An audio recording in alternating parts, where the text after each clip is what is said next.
All right. Ready? Mhm. All right. So, welcome. Hi. Could you please state your name, your major, your year, and where you're from? My name is Aaron Franklin. I'm majoring in graphic design, visual, and I'm a freshman, and I currently live in Shirley, Indiana, which is about 45 minutes directly. So, how did you end up in this class? So the pandemic, I obviously scheduled my classes over Zoom with one of the Honors College academic advisors, I believe. And while I was in schedule, I knew I had to take Honors 189 or 199, one of the required classes and stuff that would fit in with my schedule because this was like the last class I scheduled. And this was one of the only ones, and my advisor recommended it to me, so I decided. This is not in the question list, but do you know why your advisor recommended it to you? No, I don't. I heard that Dr. Bartlett was a really great teacher, though, and he definitely is. I've definitely enjoyed the class. So, you said you ended up in it because it was one of the last classes open. So, did that mean there were a few others that were open when you were scheduling? Yes, I believe it was a choice between Dr. Bartlett or another 199 course with someone else, but it was late in the afternoon, so I definitely decided to take this one, and also thought that the class was interesting and I could learn. So, if you thought the topic was interesting, um, what what drew you to it? What about the topic made it interesting? Does that make sense? Yeah. So I like taking classes on things I don't know much about. And for, racism in America, I knew like basics, what you would learn in school, but I hadn't, taken any like, college level classes on that or really like dove headfirst into that, kind of. So I thought, if I don't like the class, that's fine. At least I'm still learning something. Mhm. So you mentioned you grew up in Shirley, Indiana. So what was your hometown or your neighborhood like? I was actually born in Florida. I'm a military kid, so I've lived absolutely everywhere. Growing up in Florida, at their age, it was, kind of fine average, I guess. Just kind of normal elementary school, not much exciting. I moved overseas because my dad was stationed in Italy. So I lived there for a little over 3 years, and that was definitely a very, growing up, overseas, getting to experience, a different culture. And also, I went to school with other military children, be friends with kids from all over America, all over Europe and Asia, in class is like amazing, getting to learn how to live and being in like a more diverse situation than like maybe your average American school would, definitely like in the Midwest. It's really, I feel like beneficial for, growing up and developing, personality, developing a culture. Wow. So did you think about race growing up? Especially because you grew up in Italy and were in such diverse schooling? Um, Growing up, I knew about race, I knew about racism, but it was never really that much. I guess it was just, kind of normal for me to be around, kids of other races, other religions, other nationalities. Wasn't, it never really crossed my mind. I grew up, my parents were always, don't treat people differently. Everyone's really the same. I definitely didn't like realize, how big of an issue racism in America was until I was back live as a teenager. So you said when you were a teenager. So do you, I know you grew up in Italy and you were probably much younger, so you didn't pay as much attention, but do you know a whole lot about the differences between racism in the US and racism in Italy? In Italy, obviously it's majority Italian. I live in southern Italy, which is kind of like the more poor area. It's definitely looked down upon by a lot of northern Italians. Southern Italians are seen as like people who are, not hardworking, dirty, lazy, just because the values are so different within the country. In the US, the South is seen as, racist or backwards. So in Italy, there is like not necessarily, but there is like a difference between how Northern Italians and Southern Italians view each other. Wow, I did not know that. That's awesome. I mean, to learn about. So when people around you talked about race, what were the conversations like growing up? Um, I didn't really necessarily talk about it a lot as a child, but growing up, generally talking about more about culture. Growing up with kids who live differently, who ate different foods, or had different religions, interconnected. It was more of like a curious. So what does this mean? What are you eating? What is your religion? Curiosity and learning about each other. I had like Muslim friends, and we talk about the differences between Christianity and being, Muslim. It was normal conversation. Absolutely. So when did you first start thinking about race as a concept, or when did you see yourself as someone with a race socially?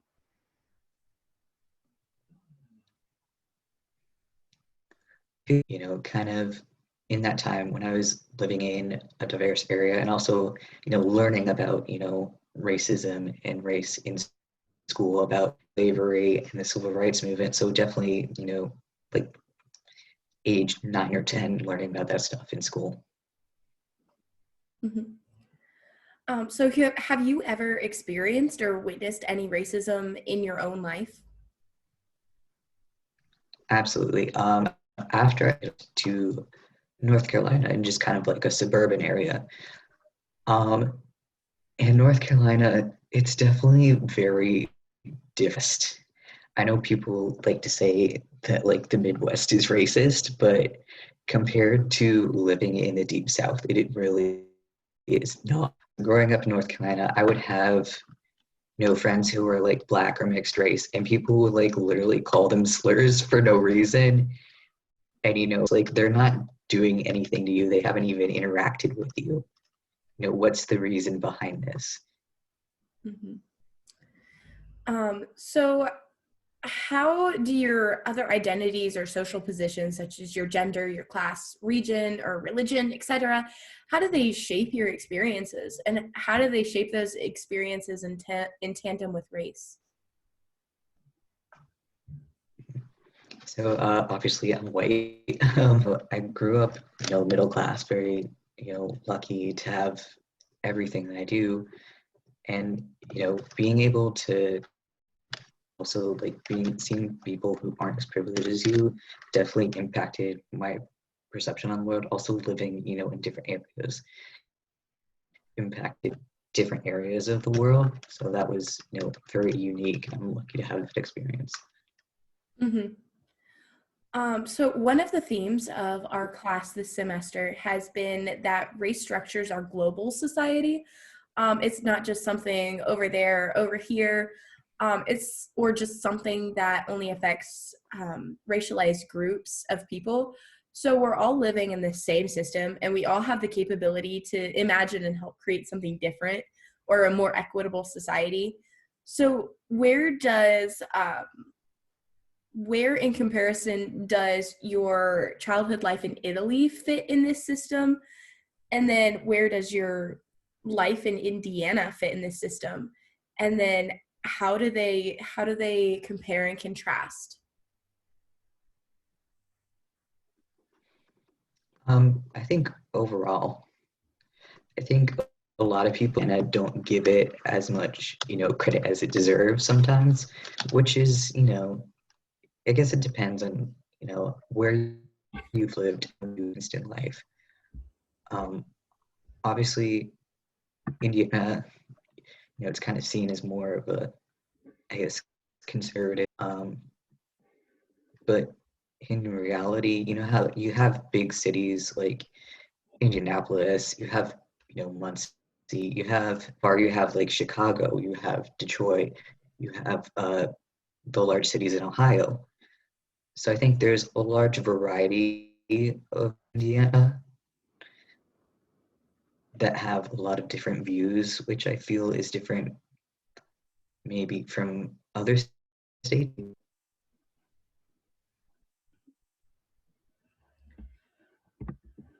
So how have the events of 2020 with the pandemic, the election, the uprisings and the activism and other, more recent events, how have they shaped your perception of racism and anti-racism in the US? Well, it's been a crazy year, I can't say that. Um, Kind of the activism and the protests that have been going on here this year have really kind of been eye-opening. It's, something, so I feel like I learned a lot. Like I was more looking for information, trying to learn more about what we're living in, I guess, a historic time, um, trying to educate myself more, which I feel has really been, I feel like I've learned a lot and grown as a person.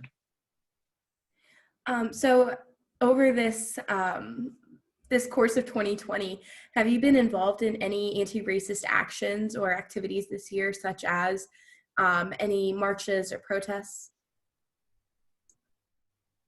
Not. Um, Definitely, I live out in the middle of nowhere, so definitely a lot of them are very far away, and also with the pandemic, it's been difficult. Absolutely. So how would you describe the race relations and the racial issues at Ball State, especially because we've had incidents in both the past year of 2020 and in 2019? How would you describe Ball State's race relations with those issues? Um, I guess keep it short. Ball State's responsive have not been great with the incident in 2019 with the professor. It was kind of an, oh, apology, sorry, that shouldn't have happened. And then thanks to that. I feel like had they been like this more, I guess more strict or should not have happened at all, and we're working on making better and then actually trying to make changes, I feel like that would happen. I apologized and then didn't do anything about it. And then with the incidents in 2020 with all the election, it was like almost worse because all the students knew that this was going on all this, and it took them like a week to even acknowledge this was happening. It took them a week to like warn people and be like stationed at the entrances of the campus. Like that would have been beneficial a week ago when all this was going on, or a couple days ago when this was going on. Instead of fact, you know, students knew that this was going on and were telling each other and telling faculty, finding out. That's how the faculty were finding out, was through the students, not through the actual university or their university police. And it definitely was for a lot of students. So you mentioned that with the incidents on campus this year, that the university did not acknowledge these incidents until they were almost past, and that students were the ones letting others know. What what would you have personally suggested be done? What would you have liked to have seen done and perhaps done in the future if these events continue? I would have liked to at Ball State directly call out what was happening. Like, call it for what it is. There are people coming onto campus and throwing stuff at people. Okay, so they should have said, "Hey, this is not okay. We're putting a stop to it. If you are seen, this doing these things, you will be arrested by the campus police, or you will be punished, or whatever." I feel like they were like, "Hey, these incidents are yes, like a week ago. Please keep an eye out. We're putting, the university police officers at the entrance to campus. Even really like apologize for this, or apologize for not being aware of it, or doing more to prevent it in the first place." Mm-hmm. So Ball State is a diverse place, yet it is a historically and predominantly white institution. How have you navigated that diversity, or that lack thereof, at Ball State since you've arrived? Indiana, it is in the Midwest, so it still is definitely like majority white. I think Ball State may actually have, which I feel like can be semi-problematic, but I feel like they also, they definitely be on campus at least. Mm-hmm. So do you think Ball State does a good job creating a culture of belonging? If so, why? And then if not, why do you think it? The student groups at Ball State really are what help to create, belonging within the community and community within Ball State. I think the issue with Ball State as far as, being inclusive, what has happened, I feel like if they're responsible, we could have an opportunity for a stronger community. I feel like the administration, and the faculty would be more. Mm-hmm. So, what has this course meant for you personally?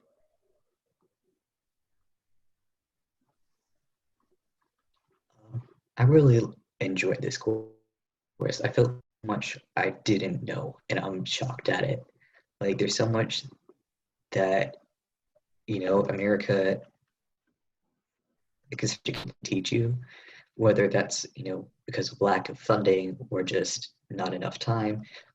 But I feel like this course really, and I was surprised at how much I learned and how much I didn't know. Mm-hmm. And speaking on things that you have learned, what in specific terms have you learned this semester? Are there any things that stood out to you? And then what will you take with you as you go on through your everyday life? I think definitely like the biggest thing that I had was how land covenants were used to promote segregation within the North and even within Muncie. Like, that's just, I didn't learn any of that, in school when we were learning about post-slavery or the civil rights movement. Much that I missed out on because I didn't know that. And I also really enjoyed reading semester because I'd heard a lot about it, and it definitely kind of stood up to what everyone was saying about it. It was definitely extraordinary. Kendi's writing and the book, I felt like it made me see things in a very different way, in a different way. Being able to experience how someone else views the world, I feel like is very beneficial for learning. So you mentioned that the land covenants, especially in Muncie, stood out to you the most. What about that stood out to you? What about it made you change your whole perspective? Was there a specific part of the land covenants that stood out to you, or was it just the general idea of it? I think with the land covenants, especially it being like, it brought me and others in the class to the realization that this isn't some far off event. This is your stewards and the places you live. This isn't, hundreds of miles away.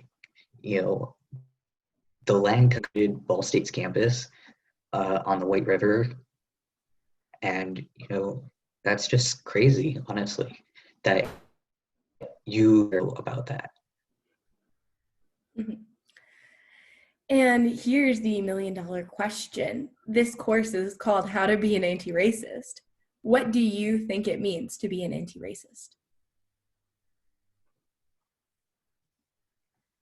I think it means need it and knowing when to step back and let people who may not be as privileged as you voice their point of views and listen to them. Be a good listener. Always be willing to learn because no one has the same view, especially people with different cultures, with different nationalities or religions, or even genders. It's everyone has learning is such a big part of learning about other people. Mm-hmm. And so, where do you see Ball State and the general city of Muncie in the U.S., or even just the U.S., in 5 to 10 years from now? I feel Ball State has made, some slight improvements over the past couple of years with the addition of this class and, having the big four student groups, all of that stuff. So I feel like if Ball State keeps going, hopefully, Ball State, we won't have any more incidents like we've had over the past 2 years. Hopefully, Ball State will be active rather than reactive, is my hope. And I hope it just becomes, I guess, a more open place, where people know some of the stuff that's been happening, where that's no longer a worry, and where classes like this, offered more, and I guess maybe not even for this class. Also, it's only an honors college class, a class that's being offered for just anyone rather than just honor students. That's a great point. And where do you see yourself, 5 to 10 years from now? Will you remember any of this stuff? And what will you do with the stuff that you have learned in this class? I definitely think I'll remember some of the things I learned in this class because some of it is very unforgettable. Finding out that, whatever I'm doing, it's making a difference somehow, whether that's, a difference in people's learning or even just their views, and I hope I'm making positive changes and continue, the path I'm going down and the path I'm taking with this class. And then before we wrap up, is there anything else that you would like to say before we conclude? No, I don't have anything. All right. Well, thank you so much for your time and for your wisdom. That was a great interview.